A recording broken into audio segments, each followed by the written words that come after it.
Hello, my dear teachers and students. I am Harold Morales, the Values Coordinator of school, and today I'm going to talk to you about Regis Evaluation Protocol.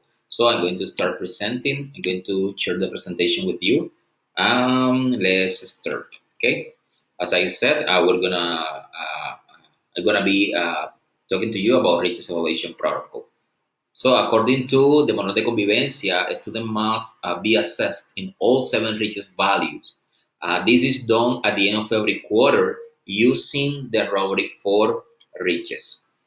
As our school is shifting from traditional grading to standards-based grading, our assessment policy must also change when we think of how we assess a student behavior.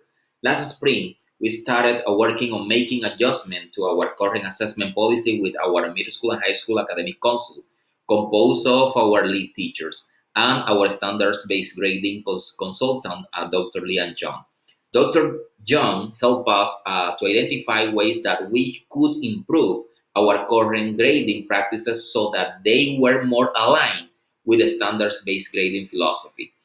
The number one goal is to help teachers provide important feedback to parents and student behavior without mixing assessment of behavior into a student's grade.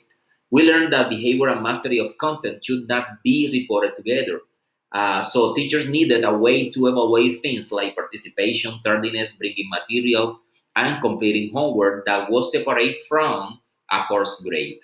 Even though our entire school is not officially implementing standards-based grading assessment, we believe that this is the best practice. Your advisory teacher will be assigning a grade for each of the richest values in ALMA. Your teacher will provide feedback for the advisory teacher to consider when assigning these grades. Advisory teachers will also facilitate the completion of the richest self-reflection component. It is strongly suggested that teachers incorporate richest values into projects and classwork, not as part of the project grade, but as data point to consider in the final review of each student. So let's go to our Regis evaluation protocol. So we're gonna speak specifically about the five steps that we can find in our protocol. So step number one says teacher feedback survey. Teachers will fill out a survey only for the students that they are concerned about or would like to positively recognize. These are students in their regular classes, not in the advisory groups. Number two, advisory teacher will check to see if any of their advisory students receive comments from their teachers, positive or negative. These comments or feedback will be a topic of conversation with that student during the advisory period. These conferences will take place on the assigned richest day for the advisory period. Step number two, student self-reflection. And this is a really important topic. So, number one, students complete the richest self-evaluation form where they will evaluate themselves on each of the richest standards using the richest rubric and provide examples to support their choice for each value.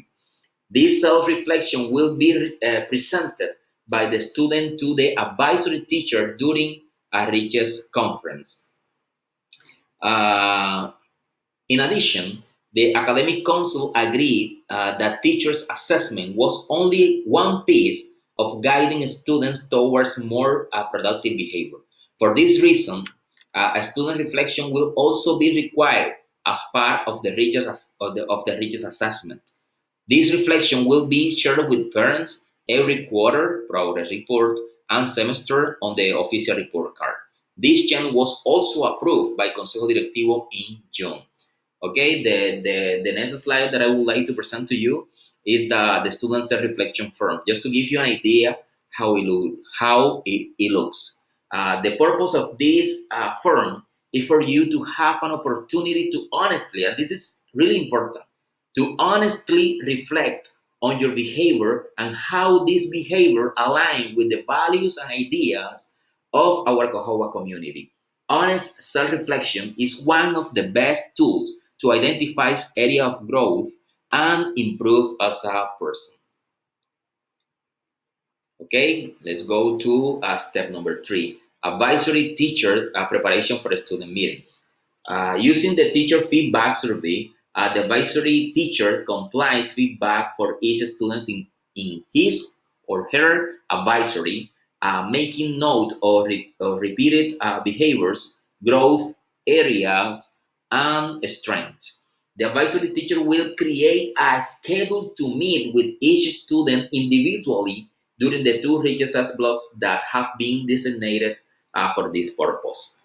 It is recommended that the advisory teacher post the meeting schedule for the students, as well as a brief overview of what will take place during the meeting and what students should bring to the meeting. Step number 4, student advisor conferences. During the designated research block times, the advisory teacher will meet with the students individually. While we are in distant learning, the meeting needs to be recorded. The students present their self-evaluation to the teacher, including their examples or evidence. The student needs to be able to present their entire self-evaluation before the teacher begins to give feedback.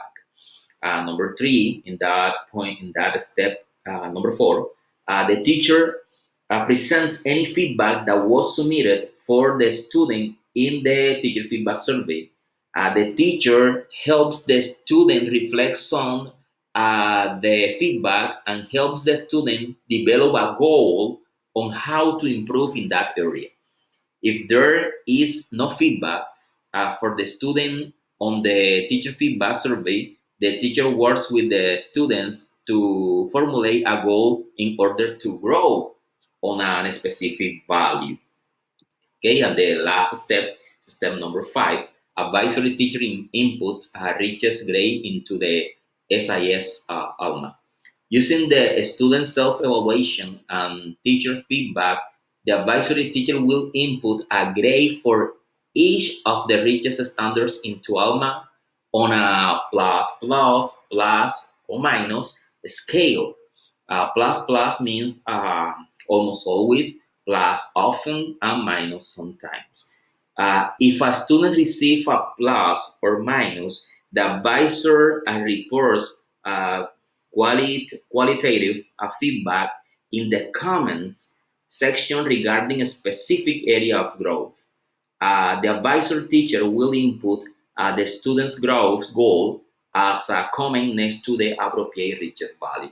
So this is our richest evaluation protocol. If you have any question, you can contact Mr. Ortiz, Ms. Glab, or you can contact me, and we are here to support you and to help you. Thank you so much for your time.